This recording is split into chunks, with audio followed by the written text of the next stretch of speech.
మన తెలంగాణ ముఖ్యమంత్రి రేవంత్ రెడ్డి గారు మన ముఖ్యమంత్రి. కానీ తెలంగాణ పోలీస్ డిపార్ట్మెంట్ ఈరోజు ఒక ఆర్డర్స్ రిలీజ్ చేసింది.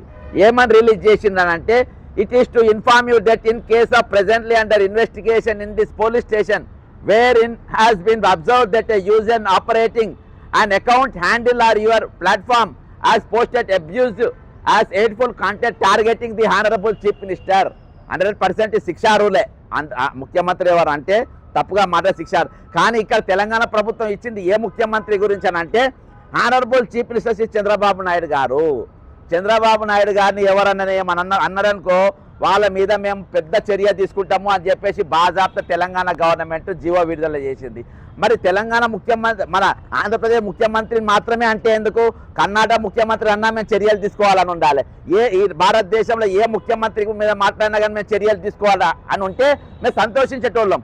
కానీ చంద్రబాబు నాయుడుకు మాత్రమే ఆయననేమన్నంటే మేము ఊకోము, తెలంగాణ ముఖ్యమంత్రి ఏమన్నా మేము ఊకుంటాము, మాజీ ముఖ్యమంత్రి ఏమన్నా మేము ఊకుంటాము, కానీ చంద్రబాబు నాయుడుగా మాత్రం ఏమన్నా ఉంటే మేము ఊకోమని చెప్పేసి ఈరోజు బాజాప్తా జీవో పోలీస్ డిపార్ట్మెంట్ వాళ్ళు జీవో రిలీజ్ చేయడం జరిగింది. ఇది ఎంత దౌర్భాగ్యం, ఎంత దరిద్రం ఇది.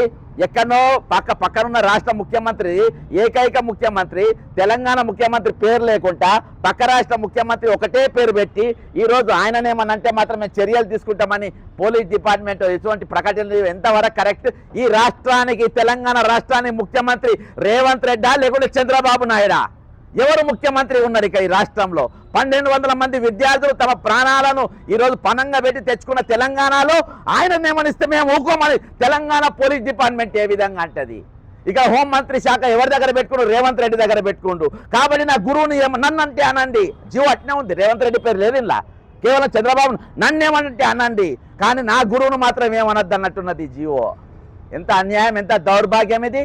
ఎవరి పాలన నడుస్తుంది తెలంగాణలో?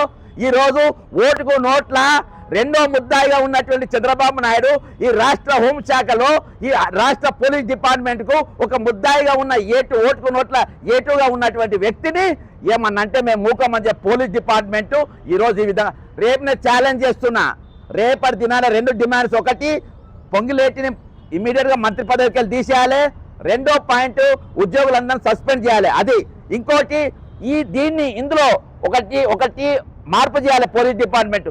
అంటే అందరి ఏ ముఖ్యమంత్రి అన్నా కానీ మేము ఛార్జెస్ తీసుకుంటాము, చంద్రబాబు నాయుడు మాత్రమే కాదు, ఏ ముఖ్యమంత్రి అయినా మేము యాక్షన్ తీసుకుంటాము అని చెప్పేసి ఇంకో జీవో రిలీజ్ చేయాలి, లేకుంటే ఈ జీవోని రద్దు చేయాలి. దీనిపైన రేపు A2గా ఉన్నటువంటి చంద్రబాబు నాయుడు గారి గురించి ఆయన మొత్తం ఆడియోలు పెట్టుకొని రేపు DGP ఆఫీస్ ముందు నేను భేటీ చేస్తా, ఈ జీవో రద్దు చేయకుండా పోలీస్ డిపార్ట్మెంట్ ఛాలెంజ్ చేస్తూ సెలవు తీసుకుంటారు. జై తెలంగాణ, అమరవీరులకు జోహార్లు.